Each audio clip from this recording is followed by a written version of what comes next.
So very good morning to everyone. आइए चर्चा करते हैं समुद्र मंथन पर, इसके रहस्य पर और ये क्या चीज़ है। प्रयागराज संगम में जो कुंभ कल से प्रारंभ हो रहा है वो तो एक रिप्रेजेंटेशन मात्र है किसी बहुत बड़ी घटना का, जो कि मेरे ख्याल से 2-3 हज़ार सालों में कभी कभार होती है एक बार।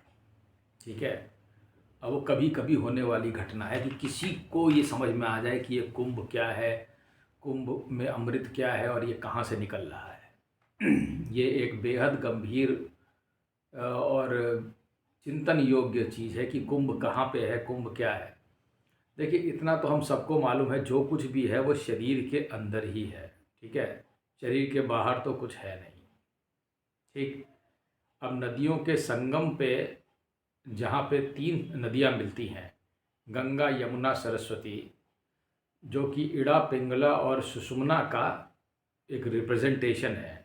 ठीक है, जब हम समझेंगे कि कुंभ में क्या हो रहा है या कुंभ क्या है, तो हमें समझना होगा कि गंगा, यमुना, इड़ा, पिंगला और सुषुम्ना, ये इनके जो सरस्वती अदृश्य है, ये इसका कॉन्फ्लुएंस बताया जा रहा है। ठीक है, तो इसके कॉन्फ्लुएंस पर अमृत गिरा। अब गिरेगा क्या, अब इस पे अमृत निकला होगा। ठीक है, जहाँ पे ये तीनों नाड़ियाँ शरीर में निकलेंगी, आप जानते हैं सूर्य नाड़ी है, चंद्र नाड़ी है, और सूर्य नाड़ी और चंद्र नाड़ी मिल करके आपके सर में बीच में सुषुम्ना चलती है, जो कि अदृश्य है। ठीक है, जो कि स्वयं भगवान ही जागृत कर सकते हैं सुषुम्ना को, जहाँ तक समझ में आया है। और ये तीनों मिल करके एक जगह मिलेंगी। तो पहली चीज़ है कि कुंभ है क्या। कुंभ क्या है? कुंभ आपका, कुंभ इन्होंने कई तरीके से मैंने समझाया, मैंने देखा पढ़ा उसमें कई जगह। तो कोई कह रहा है कि वो स्त्रियों का गर्भ है जो कि प्रॉस्पेरिटी डिफाइन करता है, कोई कुछ कह रहा है, कोई कुछ कह रहा है, सबके अपने अपने मत है गूगल में। और कई उस कुंभ का कोई एक मतलब नहीं निकाला गया। उसका मतलब एक खाली मटका है, ये सभी लोग कंफर्म कर रहे हैं कि एक खाली पात्र और मटके जैसा, ये इसे कुंभ कहा जाएगा। ठीक है।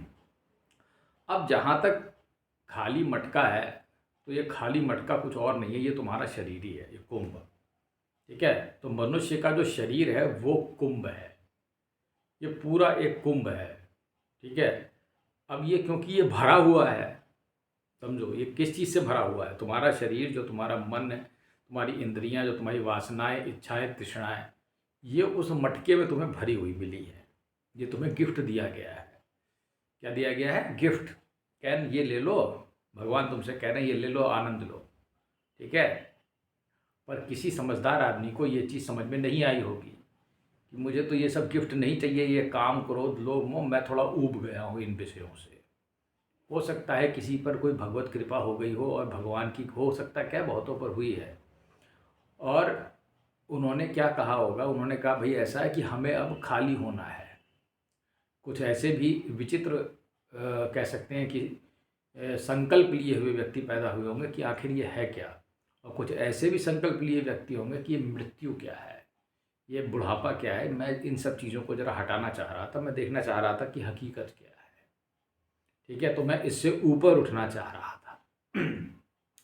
जो मनुष्य के समान कार्य हैं, उनसे कुछ मनुष्य ऊपर उठ के सोचे होंगे, और सोचते हैं, अभी भी सोच रहे हैं, भले ही कर कुछ ना पाएँ, लेकिन क्योंकि ये चीज़ हमारे बस की नहीं है, इसलिए वो उस बारे में विचार अवश्य ही मनुष्य जाति करेगी। आज नहीं करेगी, कुछ समय बाद सारे ही मनुष्य यही चिंतन करेंगे कि ये सब क्या है। ठीक है, तो जब इन्होंने चिंतन किया तो वो मटका जो था, वो तुम्हें भरा हुआ मटका दे दिया गया। अब तुम्हारा ये दायित्व है कि उस मटके को खाली करो। जैसे तुमने उससे निकाल दिया, चलो मैं ये नहीं करूँगा, मैं इसकी बुराइयाँ छोड़ दूँगा, लोगों की बुराई करना ये भी एक आदत है, मैं इसको खाली करूँगा, मैं ईर्ष्या नहीं करूँगा, मैं सम रहूँगा, मैं संतोषी रहूँगा। तो धीरे धीरे करके तुमने उसके अंदर अगर खाली करते गए करते गए करते गए, तो मटका एक दिन खाली हो जाएगा। तो मटके में क्या होगा, जब मटका खाली हो जाएगा तो फिर वो दिव्य चीज़ से भर दिया जाएगा। तो तुम्हारा जो शरीर है, ये किसी दिव्य लिक्विड से भर दिया जाएगा। ठीक है, इसमें कुछ लिक्विड आएगा, ये तय है कि कोई ना कोई लिक्विड है। लेकिन वो लिक्विड नहीं होगा, मैं तुम्हें बताता हूँ, वो परम तत्व होगा। ठीक है, वो कोई लिक्विड नहीं माना जाएगा, उसकी अवस्था को डिफाइन कर पाना ऐसे मुश्किल होगा। वो ऐसा एलिमेंट होगा जो लिक्विड भी नहीं होगा, सॉलिड भी नहीं होगा, गैस भी नहीं होगा, इन तीनों से परे होगा। ये भी समझ लो, अमृत क्या है? अमृत सॉलिड, लिक्विड, गैस की तुम्हारी सोची हुई किसी भी अवस्था से ऊपर की चीज़ होगी, क्योंकि वो किसी को समझ आज तक दिखी नहीं होगी, इसलिए उसके बारे में कुछ लिखना भी बेवकूफ़ी है। तो उन्होंने कह दिया होगा कि ये एक तरल पदार्थ है, ठीक है, या एक सोम रस है, या एक ऐसा रस है उसे पी लो। ऐसा कुछ नहीं होने वाला है कि तुम्हें कोई घोल दे दिया जाए और तुम उसे पी लोगे। मुझे जहाँ तक समझ में आता है कि तुम्हें कोई घोल दिया गया और तुमने पी लिया, क्या है? अमृत है और अब मैं अमर हो गया हूँ। ऐसी इजिप्शियनों ने भी खोज की थी। वो एक अमृत तत्व, जो एल्केमिस्ट थे, वो एक ऐसे केमिकल की खोज कर रहे थे जो कि उनको अमृत की प्राप्ति करवा देता है। पर ऐसा वस्तु स्थिति ज़िंदगी में ये असंभव नहीं है कि तुम्हें कोई ऐसा घोल पिला दिया जाए जिससे तुम जी लो। हो सकता है कोई औषधि हो, तुमने पी ली, कोई रोग ठीक हो गया, लेकिन ये जो दवाई है ये ऐसे नहीं मिल सकती तुमको। ये किसी बर्तन में दे दी जाए और तुम पी लो। ये जो रिप्रेजेंटेशन है कि देवताओं ने इसको पी लिया तो वो अमर हो गए और जो दैत्यों को नहीं पीने को मिला, मैं इस फिलॉसफी से सहमत नहीं हूँ। कारण यह है, ये कोई पीने योग्य चीज़ नहीं हो सकती है, ये करने योग्य चीज़ होगी, और इसे जब किया जाएगा तो इसके परिणाम स्वरूप निकलेगा कुछ, ठीक है। अब पहले हम समुद्र मंथन की प्रक्रिया को समझेंगे। समुद्र मंथन में तुम्हारी रीढ़ की हड्डी जो है वो मंदार पर्वत के विभिन्न चैनल्स हैं, वो जो पहाड़ है वो तुम्हारी रीढ़ की हड्डी है। नीचे मूलाधार बेस है जिसपे कि कछुए की वो रखी हुई थी, भगवान ने कच्छप बन के रुक गए थे उसको, उसके ऊपर चर्निंग कर दी थी। और वासुकी तुम्हारी दो नाड़ियां हैं, एड़ा और पिंगला, ये इसको मथती है ऐसे ऐसे करके तुम्हारी रीढ़ की हड्डी को। समझना फिर से, रीढ़ की हड्डी पर्वत है, मूलाधार तुम्हारा आधार है। उसको भगवान थोड़ा मजबूत कर देते हैं, नॉर्मल मूलाधार में पूरा पर्वत खड़ा नहीं हो सकता, इसलिए उसका कुछ इलाज किया जाता है, वहाँ पे उससे कुछ लिक्विड आगे वो बढ़ाया जाता है, ठीक है। अब जब उसको यहाँ पे रख करके उस पर्वत को ऐसे रख के ईड़ा और पिंगला से जब मथा जाता है, तब सुषुम्ना और ये तीनों मिल करके, ईड़ा पिंगला और सुषुम्ना नाड़ी, एक नाड़ी मान ली जाएगी वहाँ पर कोई चीज़ उससे पैदा होगी और उसके बाद उससे कुछ प्रकट होगा, ठीक है। यहाँ पर समझने वाली बात यह है कि समुद्र मंथन के दौरान 14 रत्न और निकले थे, श्री रंभा विश्वारूढ़ी अमी असंख्य गजराज, धनवंतरी धनजेंतरु चंद्रमा मुनिवाज। जब सारी लालची चीज़ें निकल जाएंगी, उसमें भी बहुत सारा लालच है, कई चीज़ें निकली, श्री धन निकले, लक्ष्मी निकली, ये घोड़ा निकल रहा है, वो निकल रहा है, दुनिया भर की चीज़ें निकल रही हैं। अब तुम इन सब के चक्कर में पड़ जाओगे। मान लो किसी की प्रक्रिया स्टार्ट भी हो गई समुद्र मंथन की, किसी के अंदर चर्निंग कर दी, कबीर में जैसे उदाहरण इसका कौन है? कबीर। काहे नल्ली तू कुमलानी, तेरे ही नाल सरोवर पानी। जल में उत्पत्ति, क्योंकि उसी एलिमेंट में तुम्हारी उत्पत्ति है और वो एलिमेंट ही परमात्मा ही स्वयं अमृत है। समझो तुम उस चीज़ को, क्योंकि वो कभी मर नहीं सकता, समझे, इसलिए, और तुम उसके अंश हो, इसीलिए वही अमृत है, ठीक है। तो जब तुम उससे अपने आप को जोड़ पाओ, और जोड़ने की विधि भी यही है, ठीक है, तुम्हारी ईड़ा पिंगला नाड़ियाँ और तुम्हारी ये वर्टिब्रल कॉलम, ये जब इसकी चर्निंग की जाती है, समझ रहे हो, इसकी चर्निंग, तब इसके प्रभाव से, क्योंकि जब वो भगवान कहते हैं जब मथोगे तो मक्खन निकलेगा, तो जब किसी चीज़ को मथा होगा तो ये सब चीज़ें निकल आई। अब तुम घोड़े में बैठ के कहो कि मैं घोड़ा हो जाऊँ, मैं घोड़ा मुझे कहीं ले जाता है, अन्य कोई वैसी गाय निकल आई, कामधेनु, कहें जो इच्छा हो पूरी कर लो, तुम इसी में उलझे रहो, हाँ जो इच्छा है बैठे बैठे पूरी हो रही है, बढ़िया खाना आ रहा है, जो इच्छा हो रही है। तो जो इसके ऊपर आखिरी में बढ़ गए तो आखिरी में अमृत निकला। तो अमृत क्या है? अमृत कोई लिक्विड नहीं है, पहली चीज़। अमृत लिक्विड हो भी नहीं सकता किसी भी स्थिति में। अमृत स्वयं परमात्मा है, परम तत्व, परम चेतन, ठीक है, जो कि कॉन्शियसनेस खुद है, ठीक है। तो उस अमृत को अपने अंदर लाने के लिए जो प्रक्रिया की जाएगी वो समुद्र मंथन कहलाएगा। जब वो तब होगा जब तुम खाली हो जाओगे और पात्र को इड़ा और पिंगला मिल करके मथ करके सुषुम्ना की सहायता से खाली करके तुम्हें तैयार कर देंगे।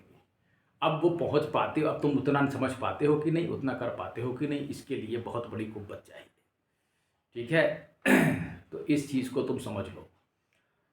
मैं कल एक वीडियो देख रहा था, उसमें वो एक चीज़ ये भी, उससे मेरी कुछ क्लैरिटी और बढ़ गई। उस वीडियो में उसने ये कहा, उसको भी कुछ आइडिया नहीं था, लेकिन उसने अपने पुराण का पढ़ के बताया। उसने कहा कि जब ये समुद्र मंथन हो रहा था तो अमृत की सुरक्षा के लिए 2 लोग लगाए गए। एक सूर्य वो पात्र की रक्षा करेगा, और एक चंद्रमा उसे ढक के रखेगा, और एक बृहस्पति, ठीक है, जुपिटर। ये 3 ग्रह लगाए गए उसमें। ये ग्रह कहिए या तारे कहिए, जो भी कहिए, ये 3 लगाए गए उसमें कि उस अमृत की रक्षा करने के लिए। अब वो उसने किसी पुराण से पढ़ के बता रहा था, लेकिन अब जब मैंने इसको समझा तो मैं समझ गया कि हाँ ये वही चीज़ है। देखो, जो सूर्य उस पात्र की रक्षा कर रहा है वो नाड़ी है, सूर्य नाड़ी, ठीक है। और जो चंद्रमा उसका ढक्कन है वो भी नाड़ी है, चंद्र नाड़ी। तो सूर्य नाड़ी, चंद्र नाड़ी, इड़ा और पिंगला, ठीक है, उस अमृत कलश की रक्षा करते हैं। और ये देखो, तुम ध्यान दो कि जुपिटर क्या है, जुपिटर को समझ लो। जुपिटर के बारे में मैंने दिमाग लगाया कि जुपिटर जो है वो लीवर पे इफेक्ट करता है, ठीक है। और बॉडी का सबसे बड़ा ग्लैंड लिवर ही है। और इस लीवर के अंदर क्या क्या फंक्शन होते हैं ये मनुष्य कभी तक खोज भी नहीं पाया है, ठीक है। कहते हैं 1600 फंक्शन कर रहा है, ये कुछ नहीं है, ऐसा कुछ नहीं। इस लीवर की एक बहुत महत्वपूर्ण भूमिका है कुंडलिनी या ऊर्जा को ऊपर बढ़ाने में, ईड़ा और पिंगला के साथ मिल करके समुद्र मंथन करने में। ध्यान रखना तुम इस चीज़ को, क्योंकि लीवर जो है, ये लीवर एक ऐसी चीज़ है जो कि पूरी प्रोसेसेस को हर जगह कंट्रोल करता है, ठीक है। तो इन तीनों की अपनी सिग्निफिकेंस है, सूर्य, चंद्रमा और जुपिटर। उसने कहा कि 12 साल बाद आता है तो 12 साल बाद गिर गया, कुछ उसमें वो जुपिटर की साइकिल के बारे में बात कर रहा है। लेकिन जहाँ पर हम बात करेंगे, हम अंदर की ही बात करेंगे, क्योंकि लीवर भी अंदर है और सूर्य चंद्र नाड़ियाँ भी अंदर ही है हमारे शरीर के, वो कहीं बाहर नहीं लगी हुई।